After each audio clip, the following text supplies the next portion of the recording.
Let's see the play Nagamandala, written by Girish Karnad.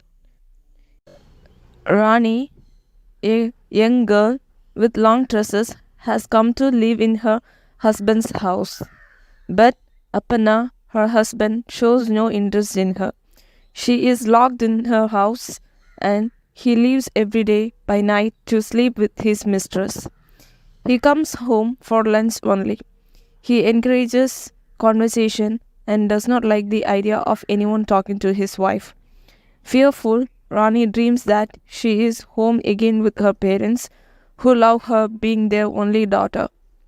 The stillness of the night frightens her until she dreams of sleeping securely between her father and mother. Rani's life undergoes a drastic change with the arrival of Kurdava, a blind woman who moves around with the help of her dark son Kapana. She claims to be an old friend of Apana's dead mother. So Kurdava feels it her sacred duty to visit her late friend's daughter-in-law. At first, she thinks that the house is empty as she finds the lock of the door. But soon Kurdava realizes that Rani is alone in the house. She is scandalized at the thought that Apana, though newly married, is with his old concubine ignoring his bride. Deciding to help the helpless bride, she consoles her and sends Kapana home to fetch a bit of magical root which an old mendicant gave her years ago. There were 3 pieces, of which the middle piece was used by her to ensnare her present husband when she was a young maiden. Now she gives Rani the smaller of the 2 remaining pieces. Following her advice, the girl makes a paste of it and mixes it with Apana's food. The latter falls unconscious on eating it. Rani is frightened, but her husband wakes up a little later and leaves as usual after locking her in. He had seen Kurdava earlier and wants Rani against talking to the old woman again. But the persistent old woman comes back after a little while to see if her magical route has worked. Surprised at its failure, she gives Rani the big piece, assuring her of total success this time. Rani prepares a paste with it, but it turns blood red and explodes when it is boiled along with food. Frightened, she throws a mixture onto an anthill. Naga, who lives there, gets the full impact of it. Apana, who sees Rani running back, is furious that she has dared to step out. He slaps her and goes out, locking the door. Now, the king cobra had been watching her all the while. He is strangely attracted to her.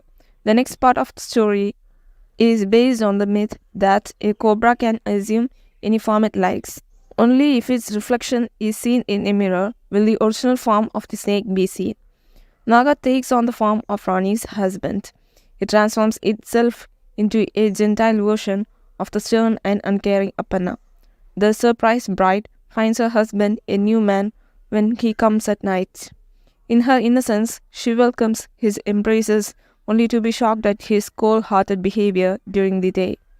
Obediently, she asks no questions but accepts her lot in life as it comes. Apana brings home a dog to keep Kurdava away from home. But the old women need not come now, for the events take a turn of their own. Naga, the cobra, attacks and kills the dog when it tries to block his path. When Naga assumes Apana's form, Rani is surprised to see the wounds on his cheek and shoulder. She gets up to take some healing balm for him. In the process, she glances towards the mirror only to find the reflection of a cobra instead of Apana's form. But Naga soothes her fears away. Day pass and Rani feels that she is living in some kind of dream world. Things come to a head when Rani tells Naga that she is pregnant. He appears worried and restless. During the day, Apana beats up the amazed Rani, accusing her of infidelity.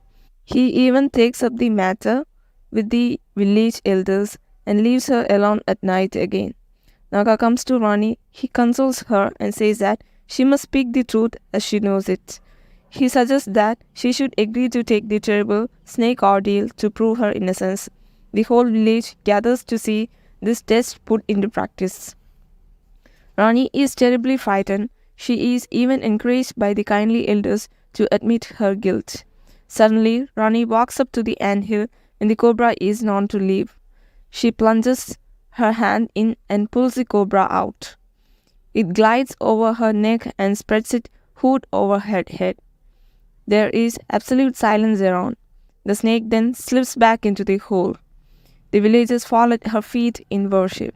Her husband Apana is told that he is blessed in being able to serve such a divine being. Rani and Apana live in marital bliss from then on. A son is born to her. Though happy now, Rani gradually begins to understand what must have happened. She realizes that Naga, the cobra, had taken her husband's place for a while. She understands why the cobra never bit her. She had proclaimed to the crowd that none other than her husband and the cobra had ever touched her. Now she knows the truth of her statements. The story closes with Naga coming to see Rani for the last time.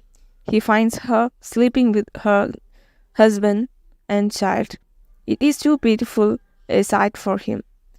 He sees her lovely dark tresses cascading down her waist. Naga changes himself into a light, small snake and climbs into her hair. The next day, Rani feels a weight on her head. Apana helps combs her long tresses. To their surprise, Rani and Apana find a small snake tangled in her hair. Apana goes in search of finding a stick to kill the snake. Rani, meanwhile, takes up the snake and puts it in her tresses and lets it live in her hair as a symbol of her marital bliss. At the end, Kurdava, the blind woman, turns into a mad woman at the end of the story. She is seen walking around calling out her son who is missing and never found. There is a suggestion that he too had been enticed possibly by a snake woman. That's the end of the story. Thank you for watching.